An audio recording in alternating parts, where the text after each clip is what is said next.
Hi, everyone. Welcome to Friday. As always, I'm looking forward to the live stream today. Hopefully, we'll get a few more people coming in as we get things rolling. But as always, Friday means that there's options that are expiring in the marketplace. And we do have a couple of open positions that I'll be going over here in this session and evaluating where they stand. So I have some trades coming up in the next few weeks that we can review, and we'll hopefully have some time to cover perhaps some stocks that some of you may have an interest in. Feel free to use the chat on the right side, the right panel of the live stream to go ahead and interact with me. I'll be watching that throughout the course of the live stream, so you can send me questions, and I'll try to pay attention to those and include them in our discussion. As we get to it, you can give me the stock symbols of stocks you're looking at, and we can take a look at what some of those may be as well. Really quickly, if you want to get in contact with me, there's a couple of ways to do it most directly, and these are the methods that I recommend, that I prefer.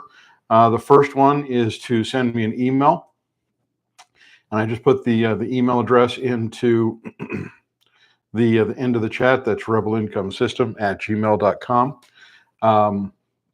You can also use the Discord server, and I've got that up on my screen right now. The open discussion area is an area that I've put together and made available so that we can have kind of an open discussion as Rebel Income community. You can post questions there for me or for the entire group if you just want to kind of have an open question and answer about something that you're looking at, or something that one of the stocks that I've highlighted. You can also message me directly in the Discord server, so feel free to use that as well. Discord is probably the quickest way to get a response from me, since I try to pay attention to that throughout the course of the day. Really quickly about the Discord server, just to reiterate and emphasize a couple of primary areas that you should be paying attention to. The first is the live webinar channel. This is where I will post the link to each Friday's live stream. I have to create these manually, so instead of just using the same link over and over and over again, I do need to recreate these every single week. I do that on Thursday and try to make sure that is posted before the end of the day, so that you have access to that in plenty of time for today's session. Each Tuesday is where you will find me posting a trade alert in the Trade Alerts channel. This week, that was on FMC. Excuse me, that was last week, and that's one of the trades we'll be talking about today. This week was on Comcast CMCSA. And you'll see me post all three of the different trading alternatives that you can work with. I will show you first the put sale that I'm intending to place. Also, I outline a covered call if you prefer to work that way, or a bull put spread if you want to make the trade extra conservative.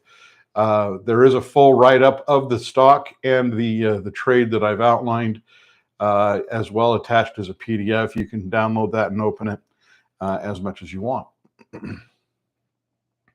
On Thursday, you'll see me post. You'll also see me post in the articles channel. This is where I'll included some additional information about different elements of the Rebel Income system, trading systems in general, what the market is doing. And an early access is where you will have access to all of my trading videos before the rest of the public. I make these available here for all of you, just as a way to say thank you for being part of the Rebel Income community. If you are new to the Rebel Income community, then I would recommend going through the videos in the Getting Started channel. You can also take a look. Here's some instructions in the Welcome channel as well. The Home Study Kit is also really, really useful if you're just getting started. Under ebooks, you'll be able to download a copy of my ebook, A Trade for All Seasons. And then under videos, you have access to the entire home study kit video training series that I have put together for Rebel Income. Okay, let's go ahead and dive straight in and get to the details. As I mentioned, today there are a couple of trades that are set for expiry. So we have some opportunities to take a look and see where things stand and what's going on.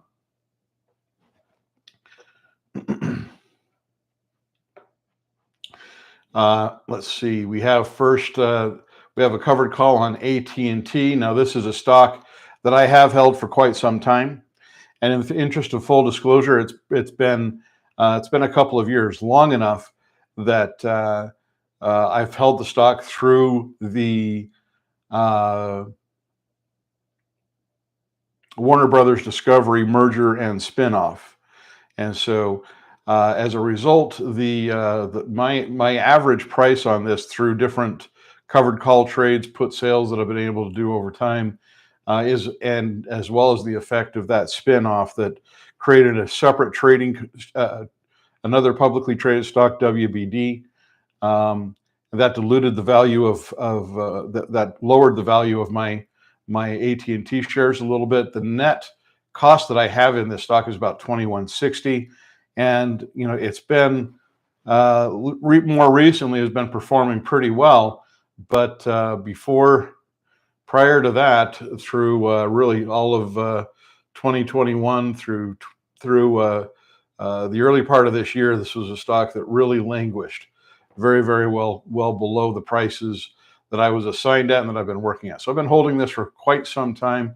More recently, it's been rallying pretty nicely and giving me a good opportunity for a covered call trade, which I was able to place the day before Halloween at using the 22 strike price, so a little bit above the price that my average cost in this, which is $21.60. I was able to bring in about 2.5% on that basis on this, as this is a larger than normal position for me right now, because when I placed this trade, it was a little bit before I was really focusing on trying to manage my position sizes down and becoming a lot more conservative about the position sizes I was taking. So this is a little bit larger position than normal with a total of 400 shares. Even with that, though, my average cost in this is a little bit below, or excuse me, the total capital taken up by these shares is a little under 9,000. We can see that the stock has been rallying pretty strongly, is actually above that $22 strike price that I sold at $22.50. So I'm giving up a little bit of gain on this. As it stands right now, it's about equal to the amount of premium that I brought in on the covered call. So that's not too bad. It does look like if the market holds, that I'm going to get called out of the stock, and I'll sell those shares back to the market and have a little bit of profit on top of the premium that I brought in with those covered calls. So that's kind of nice. If any of you have been working with AT&T on any other context, it may have been different for mine. Feel free to put that in the chat, and we can compare numbers.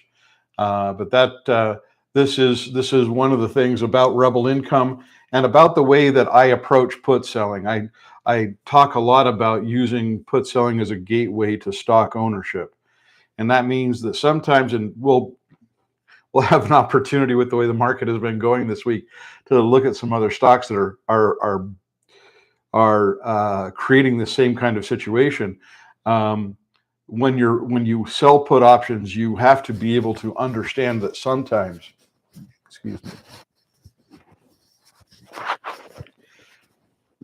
you have to be able to understand that sometimes you're going to be assigned the shares of the stock that you're working with, and that means taking those assignments is a decision that you have to be able to make ahead of time, whether or not you're actually willing to, if you're going to be willing to potentially ride a downward trend for an extended period of time, or if you need to manage it a little bit differently. The way that I look at these is really driven by my analysis of the company's fundamentals as well as their value proposition.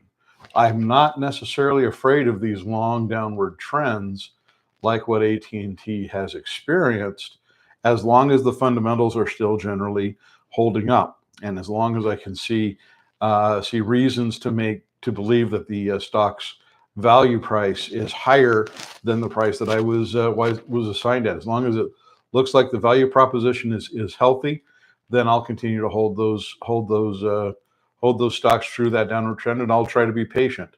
It's the other reason that I really like to focus in on dividends. And telecommunication stocks for the past couple of years have been really kind of interesting in that I've seen a lot of analysts talking about companies like AT&T, Verizon Wireless in particular, as acting as kind of a proxy for longer term bonds. And the reason for that is not necessarily to say that the stocks can't be volatile. We've been looking at the chart for AT&T. We know this can be volatile. But if you're patient and you can look at it with the longer term perspective, what you get with these are stocks that are paying, some pretty out of the ordinary dividends. The average dividend in the S&P 500 is a little bit below 3%. And AT&T is a great example of a stock that pays at its current price. Its dividend is about 5%. Before the spinoff of Warner Brothers Discovery, it was a lot higher than that. And so these are stocks that are really interesting from that standpoint. I'm about to get called out of the stock, and so does that mean that maybe I'll look for an opportunity to go back to the stock and place another trade in the future? I don't know, maybe. One of the technical aspects that, I'll be honest, is a little bit of a concern right now is the distance between the 20-day moving average, which is right at around, its current value is around 22.14. It looks like I'm just going to go ahead and call it 22.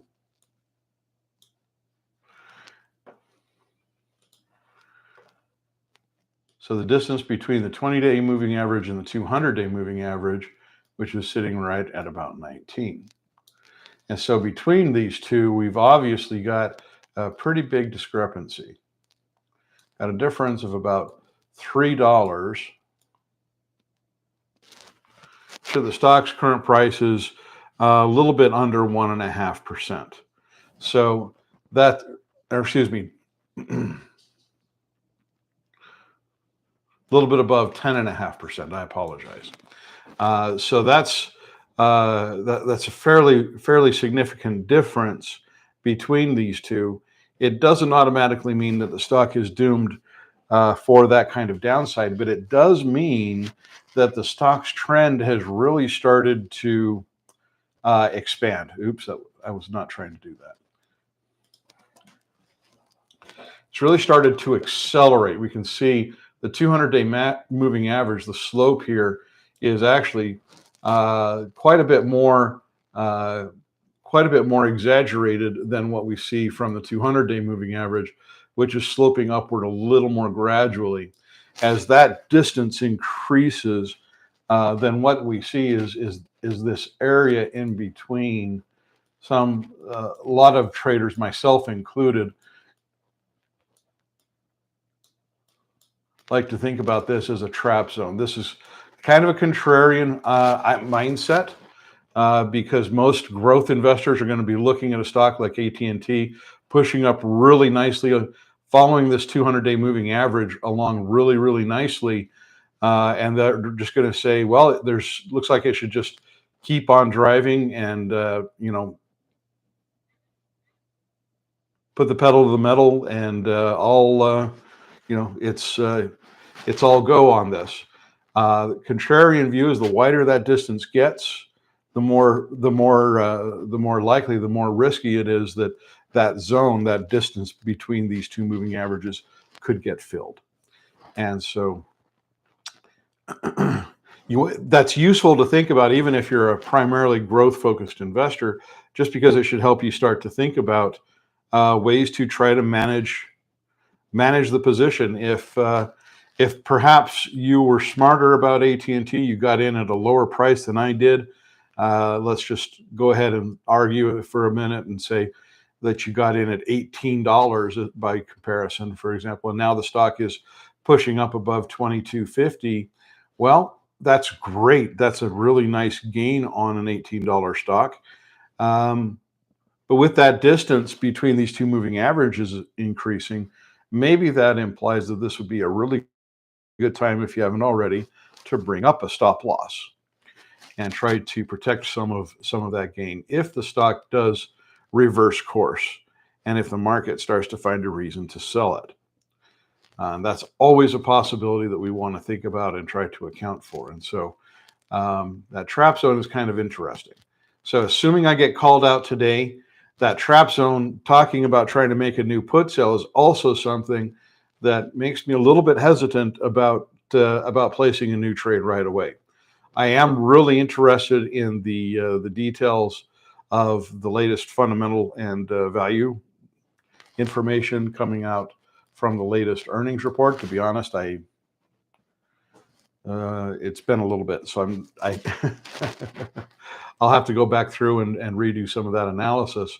But that one is this is a stock that has been performing pretty nicely. I'm kind of I'll be honest, it's nice to see that that I'm going to be able to sell these shares, free up some capital out of my account, and increase my financial flexibility a little bit. All right, so that's AT&T. Any comments, thoughts, questions about that stock?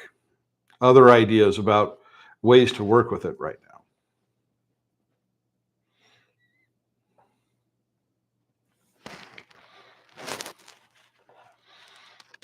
We can circle back to those, so feel free to put your comments in the chat. In the meantime, let's talk about the next stock to consider and think about right now.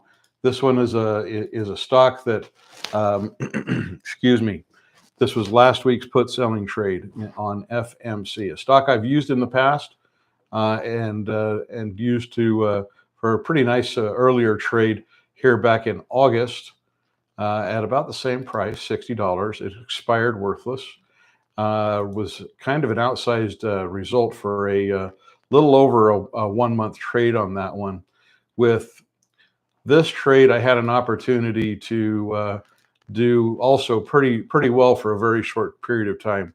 9-day trade, 1.92%, selling the $60 strike price. The stock was a little above it at that time.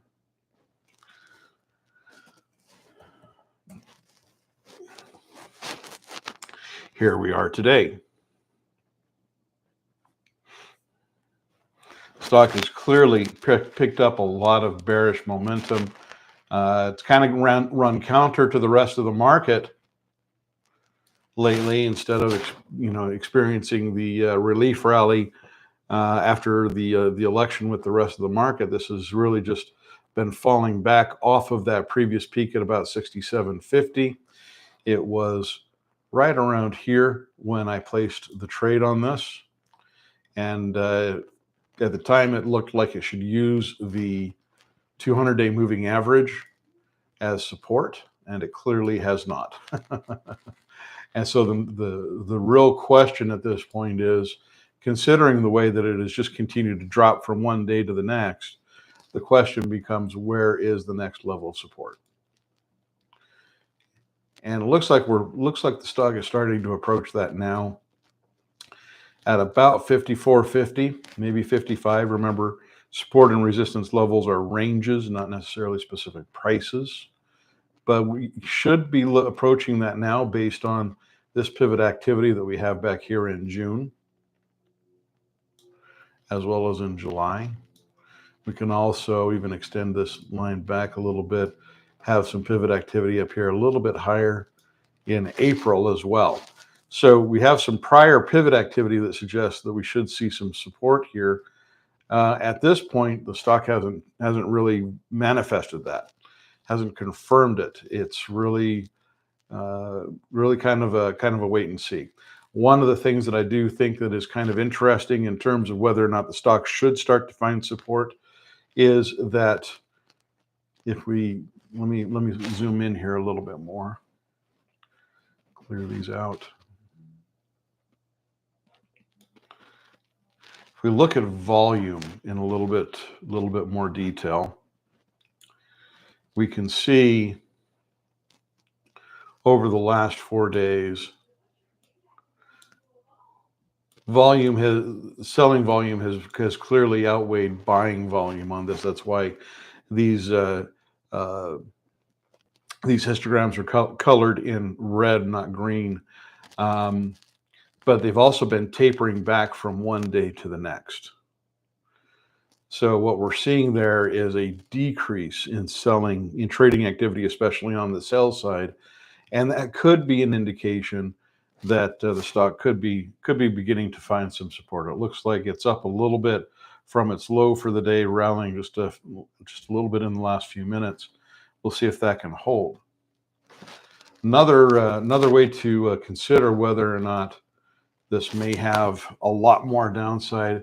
This is where I like to use sometimes these oscillating indicators like stochastics or RSI. In this case, this is RSI, the Relative Strength Index. And excuse me, as of yesterday, the stock really dropped down into oversold territory. That doesn't automatically mean that it's going to find support. We can look back over time and see. Here's an area back here in September of 2023 through October, about 2 months where it stayed pretty oversold. And over the same period, the stock dropped from about, looks like what, 73, maybe $74, down to this low point at around 50. So there could be more downside to be seen, but the fact that we have crossed into this oversold territory, which is something we haven't seen the stock do in more than a year, could be a very favorable indication. We can see previous lows on the RSI well above the oversold range, where the stock previously had found support, around this 54, 53 level that we were talking about just a minute ago. So none of that is conclusive, but it does let us know the stock is clearly oversold. It's starting to really approach the bearish extreme. And that does, again, if we're following contrarian-minded thinking, that does start to increase the likelihood that the stock will begin to stabilize and possibly reverse to the upside.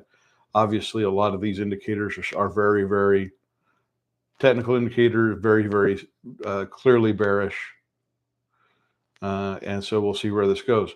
This is a stock, though, that really has one of the reasons I placed the trade in the first place was because the value proposition was really, really nice at 60. And so at this point, I'm clearly going to take the assignment, and I'm okay with that. Now, it does beg a question, though, and not everybody is going to want to take an assignment in these cases. I've spoken with a few people this week about this stock and wanting to evaluate what their different options were to think about. As the stock was increasing this bearish activity lower below 62.50 or 60, which is where I placed my trade. You could try to buy the option back if you haven't already been assigned. You would have to pay the difference between the stock's current price and wherever your put option is. If I'm using the 60, for example, if I did not want to take that assignment, I would have to pay close to $6 per share in order to close this trade. If I took the 580, let's just work with that one since that's the quoted price, against the amount of money that I brought in from the premium on the put sale, which was $1.15.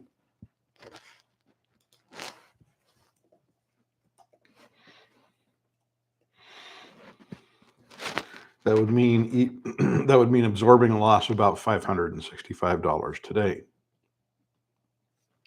Now, again, if we're at this point and you haven't already bought the stock back or bought the put option back because you didn't want to take the assignment, if you didn't do that a couple of days ago, this isn't necessarily a terrible decision if your objective is to try to minimize loss.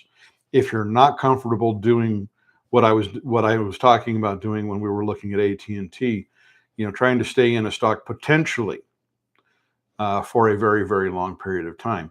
The truth is that with a lot of these stocks, when I take assignments, the majority of them don't extend into these really deep, prolonged and extended downward trends. In many cases, and DVN is a really good example of this right now. I took an assignment last week on, excuse me, a couple of weeks ago on DVN, and last week on Nike. These are both really, really good examples of the opposite. And what usually happens, I would say in most cases, when I take these assignments, is that relatively soon afterwards, the stocks provide some good opportunities to keep the income generating machine going with brand new covered calls. And very often, I end up selling out of the stock fairly quickly after an assignment. But there's always this chance that you could be looking at a stock that could be at the beginning of a prolonged downward trend. And so it is important to think about, is this a company that you would be comfortable with holding as this, I use the term legacy stocks. Are these stocks that you would consider as a long-term part of your portfolio? Do you like the companies enough that you would want to be able to hang on to those shares and take in those dividends and follow the company closely for that period of time? If the answer is no, then you should be managing your trades more actively, and hopefully in those cases, with FMC, for example, after selling the put option on the 6th, if you sold the 60 as I did and the stock dropped below that point, once it did, then you started, if your mindset is to manage your trades more actively, you see the stock drop below 60, that is a signal to start looking for a reason to buy it back. And if you're trying to avoid the assignment, you should absolutely be looking to try to do that as quickly as possible. Be nimble rather than waiting for the day of expiration, so that hopefully that loss is minimized even more.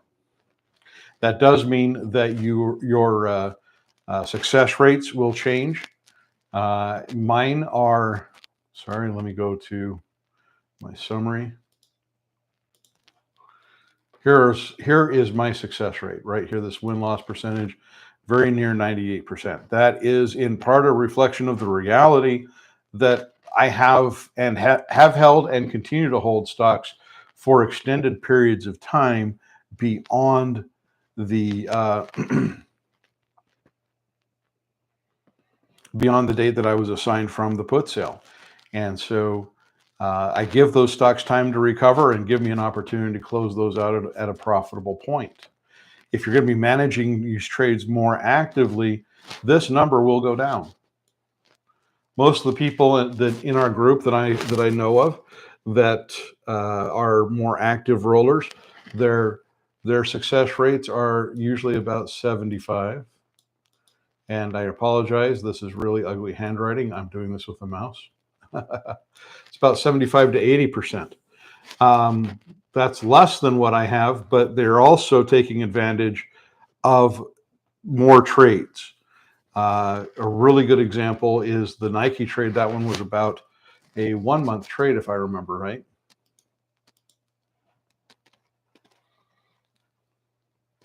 No, Nike was about 9 days.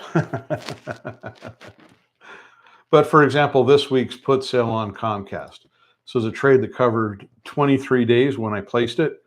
And here's another one on KHC from back at the beginning of October that I was assigned at $30.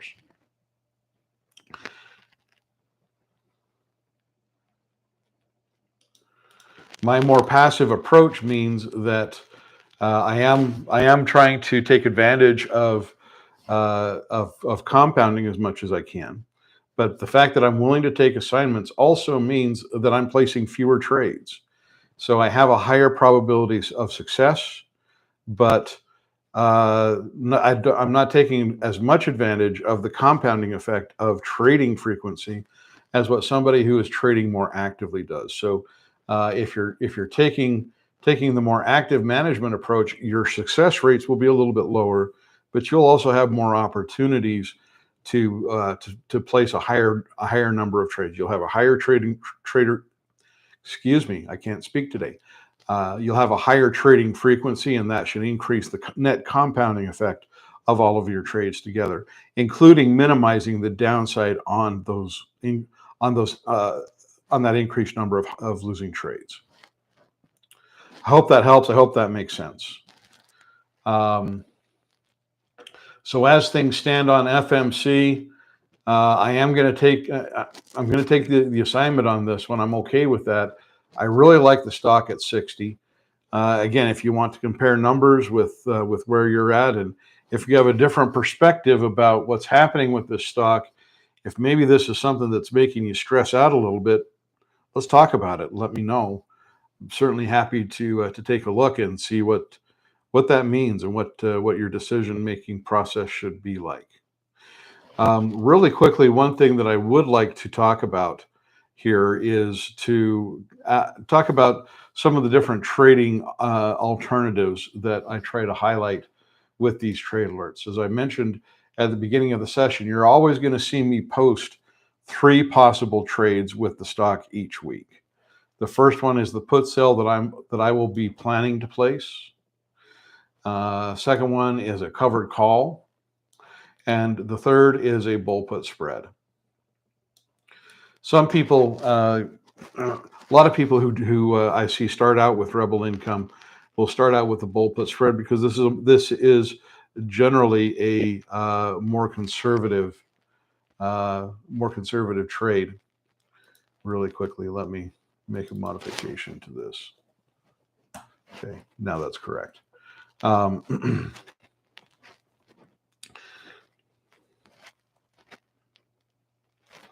The bull put spread is something that you're selling a put option just like I do with my put sales. And then in this case with Comcast, we're talking, here's selling the $44 put. So that has all of the same requirements that a regular put sale does. Placing a bull put spread does not change the potential obligation that is associated with the $44 put. It also does not change any of the broker requirements that may be imposed in order to be able to place that trade. The second leg, however, is where you buy a put option that is below the strike price of the option that you sold. So I highlighted the $42 put on Comcast this week.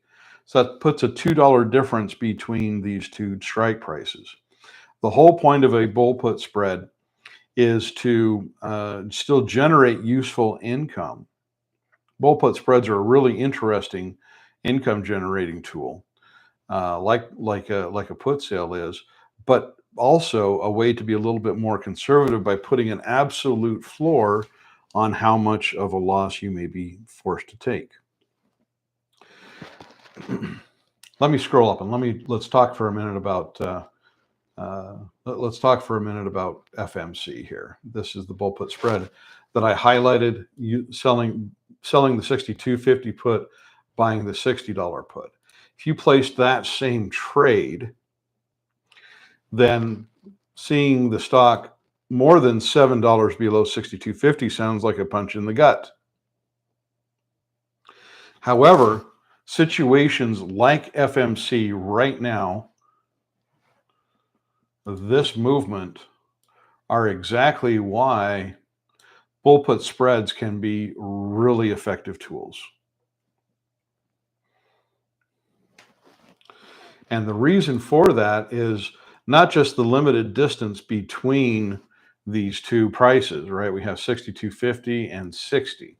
This means that no matter what happens, if the stock is below the $60 $60 put that you've bought, your loss is going to be no bigger than $2.50.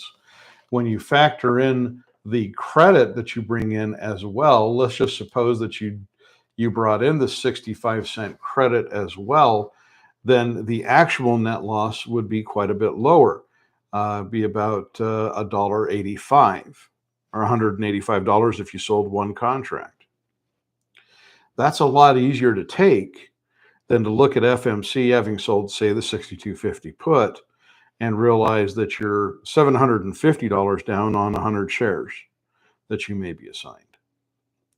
So if the idea of trying to minimize loss is something that is a priority for you, if the idea of trying to sit in these stocks and endure these long-term trends isn't really something that you feel like you want to do, then the bull put spreads are a strategy that you should probably try.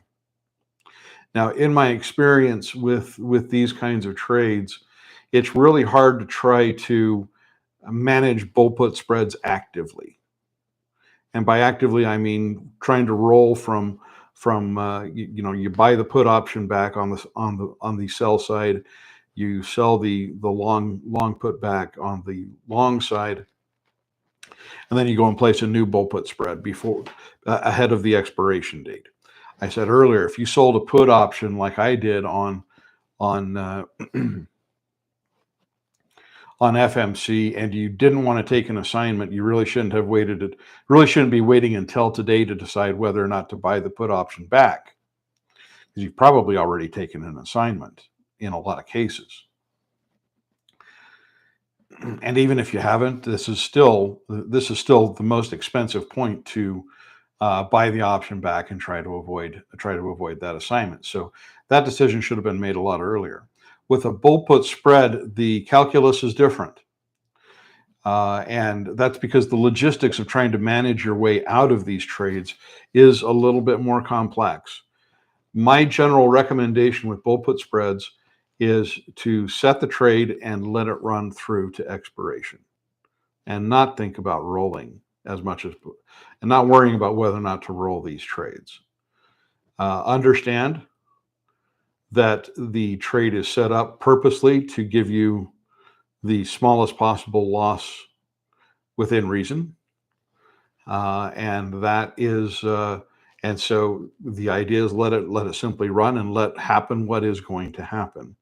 The one difference, the one caveat to that, I will say, is if the stock ends up somewhere between 62.50 and 65, somewhere between the two strike prices that you're working with, maybe it's sitting at 61 and just kind of starting to stagnate there and just kind of start to hover, then that may trigger a different kind of decision, because now you're looking at a potential assignment that is not going to get offset in any way by the $60 put. And so that may be a reason to decide if you're willing to take that assignment at 61. Is that close enough to that 62.50 price that it's worth thinking about?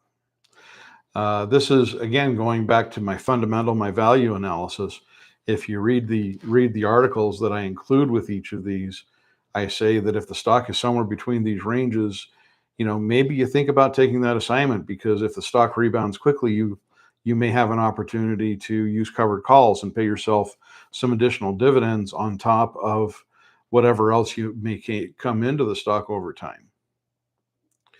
And you may be able to do like I am in many cases when I'm assigned, where the stock rebounds quickly, goes right back up above the price that I was assigned at, and gives me an opportunity to keep that income machine going. So that's something to think about. Again, there's not a right or wrong answer to how you do these or what you do to try to manage your way through them. But I did want to try to highlight, especially right now, if you feel like maybe the market, as it's, I feel like this last week has mostly been a lot of profit taking.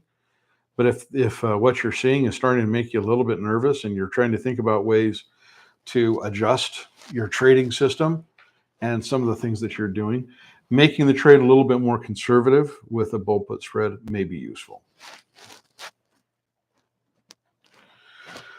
All right. So those are the stocks that are on deck for this week, and we'll see where those go. I fully expect to take that assignment on FMC. I'm okay with it. I also expect to be called out at this point on AT&T, and that is something that I'm also very, very content with and happy about. So let's talk about the other open positions. Obviously, we have this week's put sell on Comcast, and then a couple of covered calls that came up this week. One on Nike at the same time on Tuesday, and Devin just gave me an opportunity today. Devin Energy stock is DVN. That was this morning. Was able to place another trade there as well.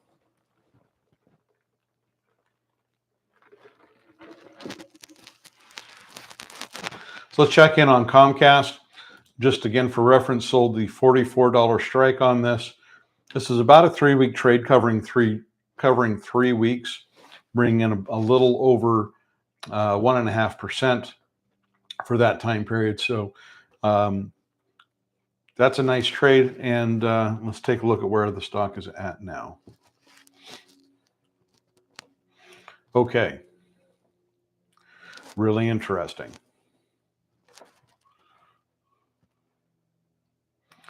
Stock was coming off of this peak when I highlighted the trade, and looks like it's increasing its bearish momentum here. It's actually cutting below the 20-day moving average a little bit right now, sitting at around 42.69. So it may be approaching support from this last pivot high at around the same range. I'll go ahead and call this 42.50.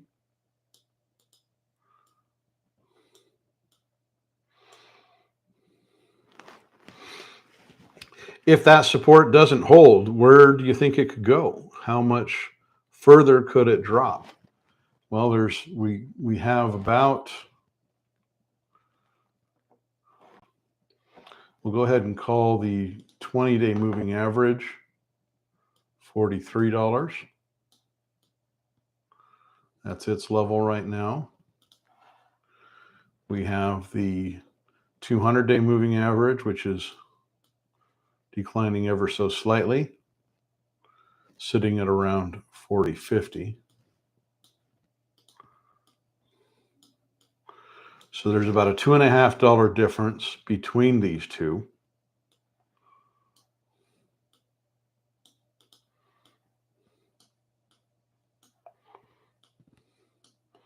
A little bit of a trap zone, maybe. Could there be support prior to that point? Very possible. We do have what looks like, we do have a pivot high in October at about 42. That crosses through a lot of pivot activity here towards the end of October, as well as if we follow this, trace this back, also cuts through a lot of pivot chop right here in April and March of this year. But that could also still possibly be as low as 41.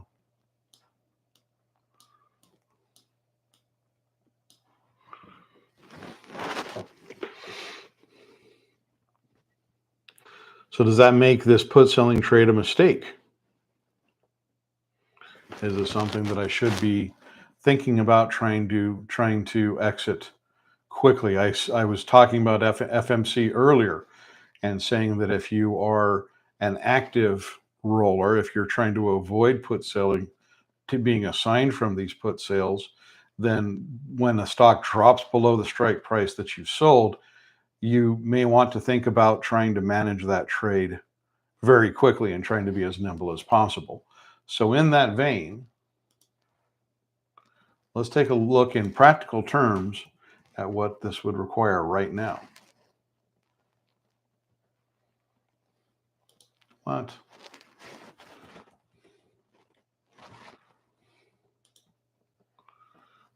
All right. go. Okay. So December week 1. Here is the $44 strike price.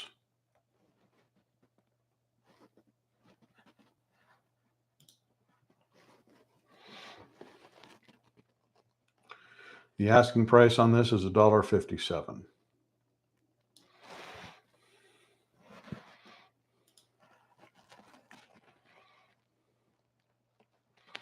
I brought in 74 cents. Let's pull up our calculator.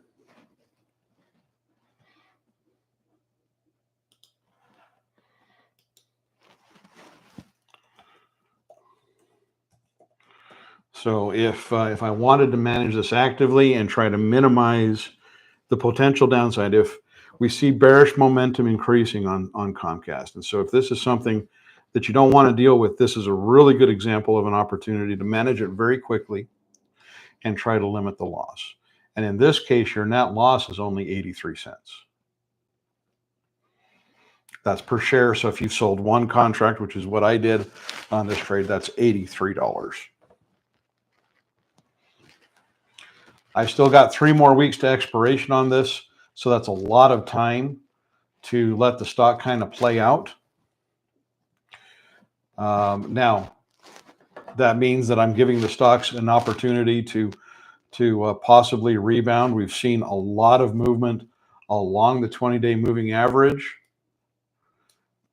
where it kind of cut down below and then went back up above, as it has formed this upward trend since July. Here's a bounce right on the 20-day moving average as well as the 200. Here's a pretty significant drop below. Here it is approaching it again.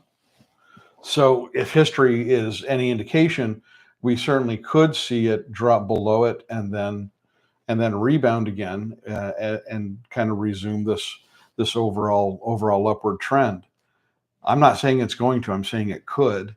And that may be a reason to hold on to it. But if you're more afraid of the downside and you're trying to minimize your potential downside, then buying it back right now may be smart. And then if it does bounce, then you can consider whether or not to go in and place a new trade. And that's okay too. There's nothing wrong with taking that approach. Again, this is one of the advantages that taking an active approach to managing put selling trades gives you, is you're able to limit losses a lot more. You're able to also turn around and re-enter a trade on the same stock if it does reverse very quickly. You're kind of timing your trades within trends a little bit more when you take advantage of this more active rolling approach. So you just have to decide what would be more important, what you would rather do. Again, not a right or wrong answer. It's going to be completely subjective and depend on each individual. So we'll see where that one lands. I was also able to place a covered call on Nike, which is now just a little bit below $77.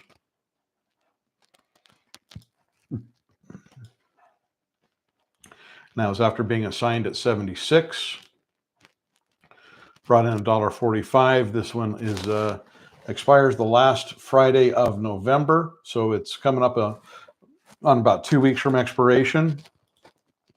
Really, nothing too much going on with this one. I'm okay with holding on to this one through the duration of the trade and seeing where it lands. Devon Energy. This is another interesting one. I was assigned this the first day of November at $39.50. And this one has also been able to recover a little bit. Energy stocks generally have been kind of interesting to watch over the last couple of weeks.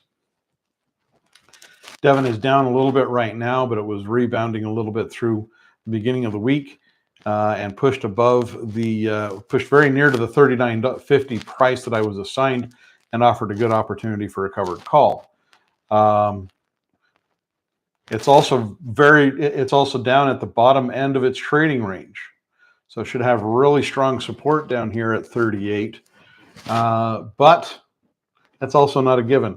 The interesting thing about this one is this hammer right here that came up yesterday. We had, here's our 20-day moving average was starting to flatten. Then we got this hammer,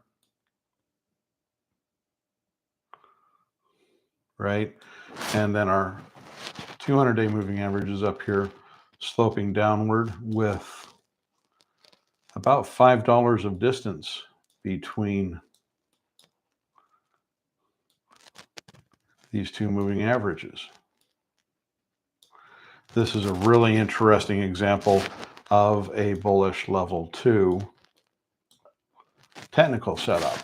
Not a recommendation to buy or sell or to necessarily do anything about this, but that was one of the things that made this potential pattern as it was starting to form was one of the reasons that this was an interesting trade when I sold the put option. And this could be an early indication that maybe there is some upside here that the market just hasn't started to price in for Devon.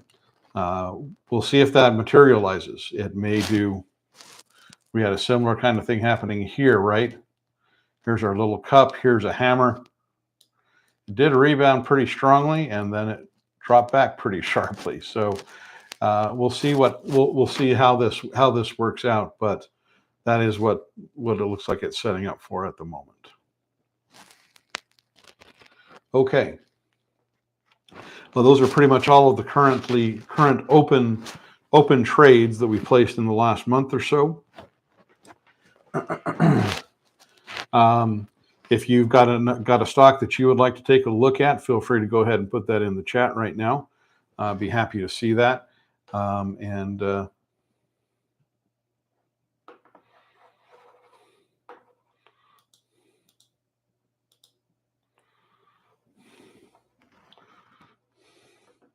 we can take a look at it as well. If not, we are coming up on about the time. So I do appreciate your attention and thanks for being part of the live stream as always.